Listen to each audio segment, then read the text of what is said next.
आज हमारा टॉपिक है समान नागरिक संहिता यानी कि यूसीसी यानी कि uniform civil code. Uniform civil code जो है वो संविधान के भाग 4 में दिए गए। भाग 4 में अनुच्छेद 36 भाग 4 में जो 36 से लेकर 51 तक जो है वो नीति निर्देशक तत्व दिए गए हैं। उसी में अनुच्छेद 44 में कॉमन सिविल कोड का उल्लेख है। अनुच्छेद 44 में यह कहा गया है कि राज्य पूरे भारत में नागरिकों के लिए एक समान नागरिक संहिता सुनिश्चित करने का प्रयास करेगा। हमारी संविधान सभा ने 1937 में जब आयरिश संविधान बनाया गया था तो 1937 वाले आयरिश संविधान से हमने नीति निर्देशक तत्व लिए हैं। भारत के संविधान के अध्याय 4 में 36 से 51 तक नीति निर्देशक सिद्धांतों का वर्णन है। ये वो नीतियां हैं जिन्हें राज्य को समाज के समग्र कल्याण के लिए लागू करने की आवश्यकता है। यूनिफॉर्म सिविल कोड का उद्देश्य भारत में प्रत्येक धर्म पर एक समान व्यक्तिगत कानून लागू करना है। इसके अंतर्गत विवाह, विरासत, भरण पोषण, संरक्षकता, उत्तराधिकार और दत्तक ग्रहण जैसे कानून शामिल हैं। अगर हम यूसीसी की आजादी से पहले की बात करें कि आजादी से पहले कॉमन सिविल कोड या यूनिफॉर्म सिविल कोड या समान सिविल संहिता का क्या महत्व था। 1840 में एक कानून आया था जिसका नाम था लेक्स लोकी रिपोर्ट के आधार पर एक कानून आया था और इस लेक्स लोकी रिपोर्ट ने औपनिवेशिक युग के दौरान समान कानूनों की आवश्यकता को संबोधित किया।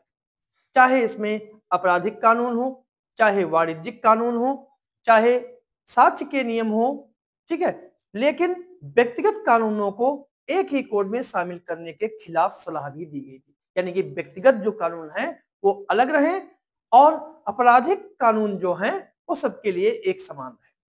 1859 में जब 1858 जो 57 की क्रांति हुई थी उसके बाद 1858 का जो अधिनियम आया कि जब ईस्ट इंडिया कंपनी के शासन को समाप्त करके जब क्राउन के हाथों में शासन सौंपा गया यानी कि महारानी के हाथों में शासन चला गया, तब 1859 में रानी ने उद्घोषणा की कि व्यक्तिगत कानूनों में कोई भी हस्तक्षेप ब्रिटिश सरकार नहीं करेगी। आजादी के बाद की बात करें तो 1947 से 1985 की इसकी अवधि मानी जाती है। प्रारूप समिति के सदस्य जिसमें बी.आर. अम्बेडकर और जो अध्यक्ष थे और पंडित जवाहरलाल नेहरू जो संघ शक्ति के अध्यक्ष समिति के अध्यक्ष थे, उन दोनों ने एक समान नागरिक संहिता की स्थापना के पक्ष में थे। फिर भी इस सिफारिश का धार्मिक नेताओं ने विरोध किया और इसके परिणाम स्वरूप नीति निर्देशक सिद्धांतों में समान सिविल संहिता को शामिल किया गया। समान नागरिक संहिता के पक्ष में कई तर्क हैं कि भारत में कई अधिनियम पहले से ही समान रूप से कार्य कर रहे हैं, जैसे भारतीय अनुबंध अधिनियम 1872, विशेष विवाह अधिनियम 1954 जो व्यक्तिगत कानूनों के समान रूप पर नागरिक मामलों को कवर करते हैं। यदि समान नागरिक संहिता अधिनियमित और लागू की जाती है तो इसे राष्ट्रीय एकता को बढ़ावा मिलेगा और इसमें राष्ट्रीय एकता को गति देने में भी सहायता मिलेगी। कानूनों के सामंजस्य स्थापित करने के लिए कानून के प्रावधानों के अतिव्यापन से बचा जा जाएगा, क्योंकि इससे फिर ये नहीं होगा कि किसी अन्य धर्म के लिए दूसरा कानून है और दूसरे धर्म के लिए दूसरा कानून है, उसको भी प्रशासन के द्वारा परिभाषित करने से जो है प्रशासन बचेगा कि उसे पूरे समाज के लिए एक ही कानून जो है वो लागू होगा। इससे एकता और राष्ट्रीय भावना की एक भावना भी जागृत होगी। देश के किसी भी विपरीत परिस्थितियों को सामना करने के लिए नई ऊर्जा शक्ति के रूप में उभरेगा और सांप्रदायिक विभाजनकारी शक्तियों को पराजित करने में सहायता मिलेगी। यह कई व्यक्तिगत कानूनों में महिलाओं के खिलाफ भेदभाव पूर्ण प्रथाओं को समाप्त करके महिलाओं के लिए लैंगिक न्याय और समानता स्थापित करने में भी ये सहायता देगा। इसके लिए यूसीसी के लिए कई वाद भी आए हैं, जैसे कि मोहम्मद अहमद खान वर्सेस शाहबानो मामला। यह मामला जो है ये 1985 में आया था। इसमें सर्वोच्च न्यायालय ने सीआरपीसी की धारा 125 को सभी धर्मों पर एक समान रूप से लागू करने को सही ठहराया। धारा 125 के तहत पत्नियों, बच्चों और माता पिता के लिए भरण पोषण करना प्रत्येक धर्म पर लागू हो गया। न्यायालय के द्वारा एक समान नागरिक संहिता लाने की सिफारिश की गई।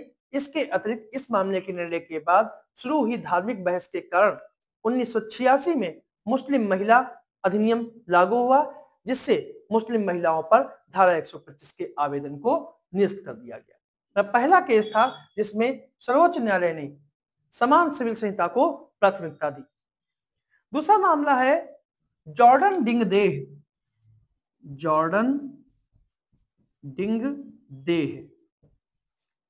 डिंगदेह बनाम एसएस चोपड़ा मामला। ठीक है, ये मामला आया था 1985 में, ये भी आया था। इस मामले में सर्वोच्च न्यायालय ने कहा कि अब विवाह की अवधारणा के लिए समान नागरिक संहिता लाने का समय आ गया है। फिर इसके बाद आया था सरला मुदगल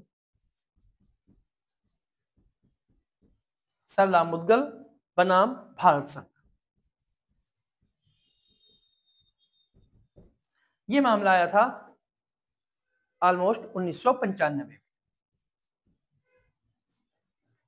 इस मामले में सर्वोच्च न्यायालय ने कहा यदि कोई व्यक्ति अपनी पहली शादी को पूर्णतया समाप्त किए बिना इस्लाम में परिवर्तित होकर दोबारा शादी करता है तो वह भारतीय दंड संहिता 1860 की धारा 494 के तहत द्विविवाह के लिए दंडनीय होगा। कोई भी व्यक्ति जो हिंदू है और हिंदू कानून के अनुसार दोबारा शादी करने से पहले अपनी पहली शादी को समाप्त करने के लिए बाध्य। अगला है जॉन वल्लाटोम बनाम भारत संघ। यह मामला आया था 2003 में और यह मामला उत्तराधिकार से संबंधित था। इसमें उत्तराधिकार अधिनियम 1925 की धारा 118 को ईसाइयों के प्रति असंवैधानिक और भेदभावपूर्ण होने के कारण रद्द कर दिया गया था। इस निर्णय के पीछे कारण वसीयत के माध्यम से धार्मिक और धर्मार्थ उद्देश्यों के लिए संपत्ति के दान पर प्रावधान के माध्यम से प्रतिबंध लगाया गया था। अगला मामला है डेनियल लतीफी वर्सेस भारत संघ। ये मामला जो है इसका निर्णय जो है वो 2011 में आया था। इस निर्णय में सर्वोच्च न्यायालय ने कहा कि मुस्लिम महिला जो अधिनियम था उसके जो है वो अनुच्छेद 14 और 21 विरोधाभासी होने के कारण सर्वोच्च न्यायालय में इस मामले को चुनौती दी गई। फिर भी न्यायालय द्वारा अधिनियम की वैधता को बरकरार रखा गया और इस धारा को 125 के साथ सुसंगत बनाया गया। फिर इसके बाद है लिली थॉमस बनाम भारत संघ। लिली थॉमस वर्सेस भारत संघ 2013। इसमें भी उत्तराधिकार की अवधारणा के लिए कॉमन सिविल कोड या यूनिफॉर्म सिविल कोड को आवश्यक माना गया और सर्वोच्च न्यायालय ने प्रत्येक व्यक्तिगत कानून के लिए एक ही कोड लाने पर बहुत अधिक बल दिया। तो ये थे हमारे टॉपिक समान सिविल संहिता।